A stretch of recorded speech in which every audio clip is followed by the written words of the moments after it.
Well, what first led you to the field of business valuation? Do you think you could tell us a little bit about what you were doing before and how you came to the world of BV?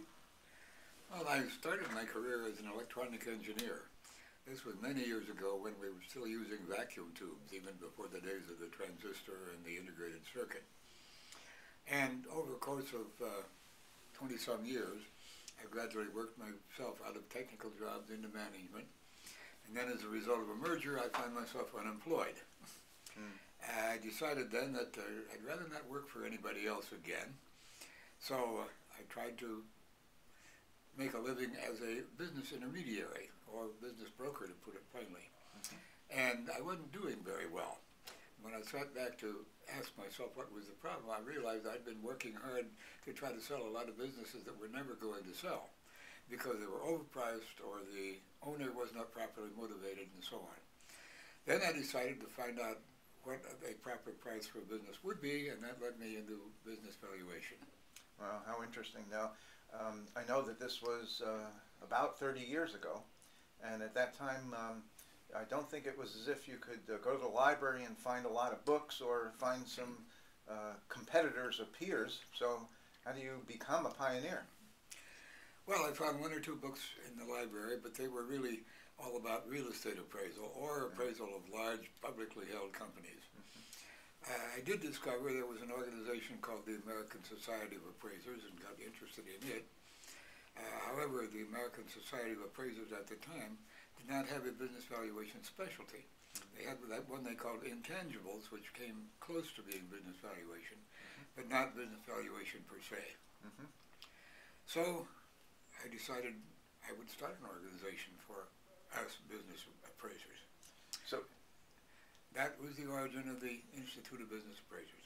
at that time, who were your primary customers, or what was the major markets for business appraisals? Well, I assumed the major markets would be businesses that wanted to be appraised because they were going to be sold. It turned out that was not the major market, but it was an important market. So what was the major market?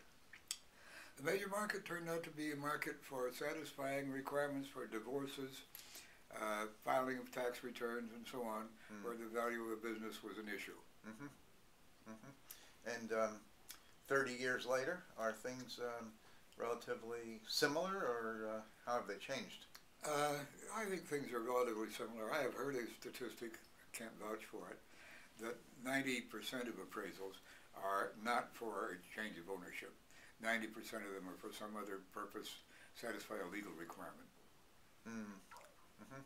So when you first got started, there were no certifications or credentials in business appraising, were there? No, there were not.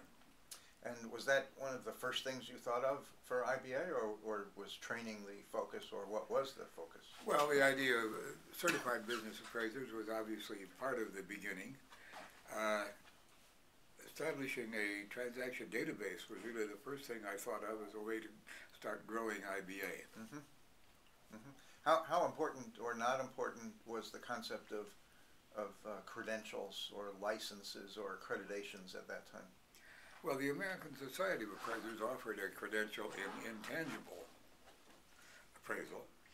I was generally aware that in most fields, some sort of a credential awarded by an examination conducted by your peers could be important in distinguishing the run-of-the-mill member from the professional. So how long did it take to implement such a thing?